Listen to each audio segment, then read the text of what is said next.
O vídeo de hoje se inicia 30 anos depois do dia de Pentecostes, em 64 depois de Cristo, no governo do imperador Nero. E no vídeo anterior eu falei que João Marcos abandona Paulo e Barnabé no campo missionário. Essa história já é passado 30 anos. Marcos ele amadureceu muito e agora está indo com Pedro, recebendo o chamado do Senhor para pregar o Evangelho de Cristo na cidade de Roma. E é nessa cidade onde esse discípulo escreve o Evangelho segundo Marcos. Antes de iniciar propriamente no livro, vamos então entender um pouco do contexto de tudo isso.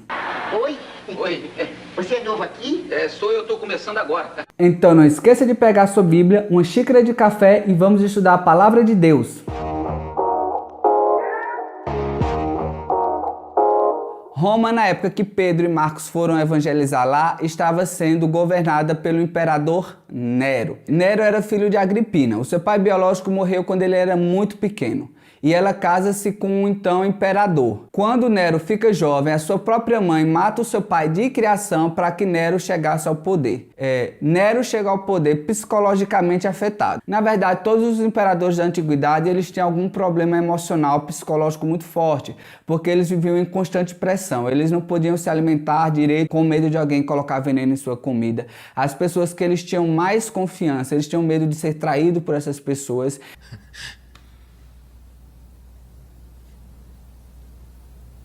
Por que você me traiu? Eles viviam em constante vigilância e pressão emocional, então todos eram desestabilizados emocionalmente, mas Nero ainda era um pouquinho mais. Ih, rapaz. Em uma dada situação, Nero começa a olhar do seu palácio a cidade de Roma. E ele acha a cidade de Roma muito antiga, muito velha, e ele quer reformar Roma. Nossas casas serão palácios, e nossos palácios serão feitos para os deuses. E no coração de tudo,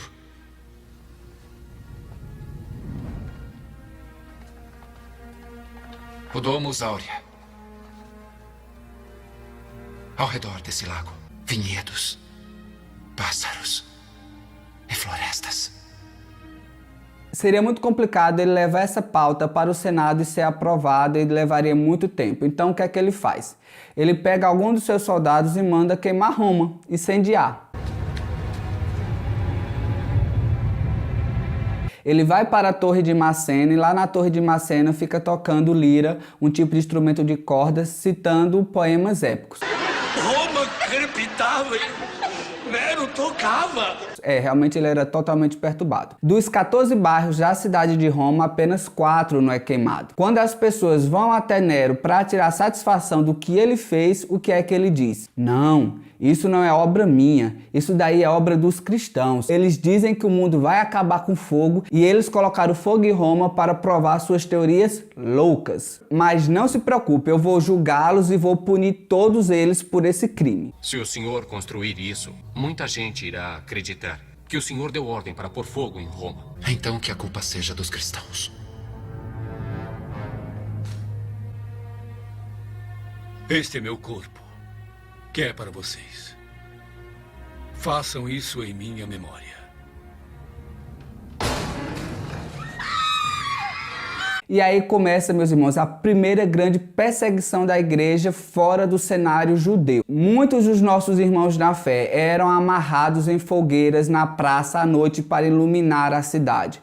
Muitos outros foram dilacerados por cães e tantas outras perversidades da cabeça de Nero. E é em meio a essa primeira grande perseguição que João Marcos vê a necessidade, junto com a igreja primitiva, de deixar um registro das palavras de Jesus para fortalecê-los diante dessa tão grande perseguição. Eles já sabiam dessas histórias de Jesus, ouvindo do apóstolo Pedro e passando esses ensinamentos entre os irmãos. E João Marcos ele se levanta nesse tão grande empreendimento que é deixar registrado as palavras de Jesus para a igreja primitiva. Como nós vemos no outro vídeo sobre Mateus, ele precisa deixar solidificada a fé de um judeu que se converte a Jesus, cria piamente na lei no Antigo Testamento. Então ele vai mostrar Jesus como esse rei que veio para cumprir as Sagradas Escrituras. Somente no livro de Mateus aparece 13 vezes a expressão para que se cumprisse as Escrituras. A palavra reino aparece 52 vezes e a palavra reino dos céus aparece 33 vezes e é registrada somente no livro de Mateus. Já aqui a situação é totalmente diferente. Os irmãos, eles não conheciam sobre o Velho Testamento, não conheciam nada da lei, estavam sofrendo perseguição. Então, em vez de trazer a mensagem de um Jesus que veio para reinar, eles precisavam também aprender outro aspecto do nosso Senhor Jesus Cristo, aquele que veio servir, que veio morrer, entregar a sua vida por amor daqueles que o aceitassem. Então, todo o evangelho de João Marcos é focado para que eles resistissem à perseguição, porque assim como seu Senhor se entregou, veio servir, eles também deveriam servir, se possível, entregar a sua vida em amor do evangelho. O versículo-chave de Marcos está escrito no capítulo 10, versículo 45, que diz o seguinte: porque o Filho do Homem também não veio para ser servido, mas para servir e dar a sua vida em resgate de muitos. Então, assim como Jesus não veio para ser servido, eles também não deveriam seguir o evangelho para ser servido. Eles deveriam, sim, servir a igreja e, se possível, até entregar a sua vida por amor daqueles irmãos que estavam chegando na fé. Uma coisa interessante que eu quero abrir um parênteses é que Tertuliano, um historiador da igreja primitiva, ele diz que o sangue da igreja era tipo uma semente. Quanto mais sangue era derramado, mais a igreja crescia e florescia no Senhor. A perseguição não foi um motivo para que a igreja fosse aplacada. Vou passando pela prova, dando glória a Deus, glória a Deus, glória a Deus. Esse é o motivo de Marcos ele ser um livro curto. Ele estava escrevendo para uma igreja perseguida. Ele deveria focar na parte do evangelho de Jesus que fortalecesse essa igreja.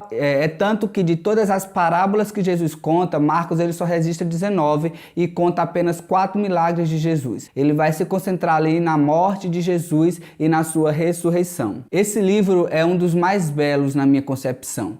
Apesar de os outros terem mais informações, mais detalhes da personalidade da vida de Jesus, todo esse contexto histórico me faz admirar esse evangelho e colocá-lo em um lugar de destaque. E para encerrar esse estudo, vamos ler agora Timóteo? 2 Timóteo 4,11 diz o seguinte: só Lucas está comigo, toma Marcos e traze-o contigo, porque me é muito útil para o ministério. Aquele jovem que lá no início do seu ministério, devido a uma falha sua, é rejeitado pelo maior líder da igreja. No final da sua história, da sua trajetória, Paulo reconhece a grandeza e a utilidade desse missionário. O que nós aprendemos com isso?